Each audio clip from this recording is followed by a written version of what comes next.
In late April, Sharjah Municipality's Planning and Survey Department issued a circular to all contractors and consultants in the emirate regarding a significant change to its rules. It states that all cladding panels need to be fireproof and capable of withstanding intense heat for several hours. This step has come in response to a number of fires which have damaged residential buildings in Sharjah earlier this year.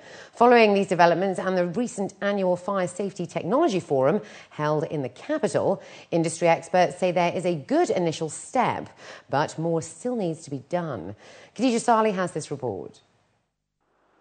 The recent fires involving two high-rise towers in Sharjah left many residents homeless, frustrated and devastated. In response, the Emirates Municipality issued a change in its existing rules that ban the use of materials on buildings' exteriors that contribute to the spread of fire. Usually the fire goes up because fire, as we all know, it grows upwards.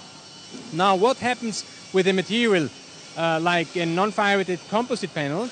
It could happen that if it starts burning, it gets it releases burning driplets. Now what happens is that these burning driplets travel down even the building and start to ignite lower floors. So all of a sudden, even if a fire starts only in the middle of a building, it will go down and ignite the whole building itself. And this is one of the biggest threats that we face with such kind of materials.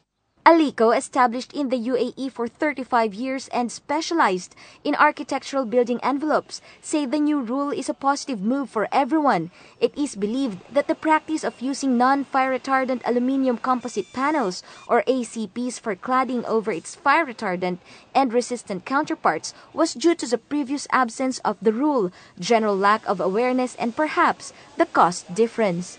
If you consider the cost difference in fire retardant and non-fire retardant, the actual cost difference would be something about 50 dirhams per square meter.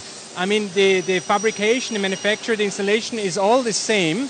And if you go for a tier 1 product from one of the 4 recognized corners of the earth, then it's as I said, 40 to 50 dirhams per square meter, so it's not much. Experts also discussed these concerns along with the recent developments at the second annual Fire Safety Technology Forum held in Abu Dhabi. The problem at the moment has been raised in Sharjah. It's a problem in the building insulation materials, which has been adopted from long time back. They have to change their rules. It's not a federal rules, it's a local rule. That's why in this conference, we brought one special guy from US. He's going to talk about building installation. It's a problem actually everywhere, but you know, things are changing and new things is coming in the field, so we have to adopt new things. According to the new rule, all the aluminium cladding used on a building's facade should be certified fire rated for a minimum of 3 hours. Thomas Bell-Wright, a local facility for testing fire-rated doors, partitions, and other building materials to international standards, say this will ensure better practices and help prevent endangering lives and property losses.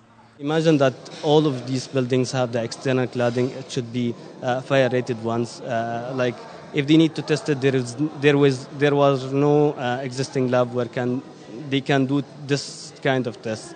So since we are here, we can just ask the fabricator or the installer of these facade panels just to bring the materials. We'll do a random selection of the building. We'll do the testing. We'll make the verification. And if it's fire rated, then it will be installed on site.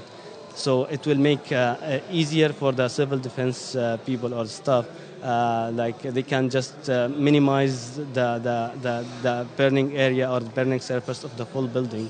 However, this is just the beginning, but not the final solution. Experts say more needs to be done.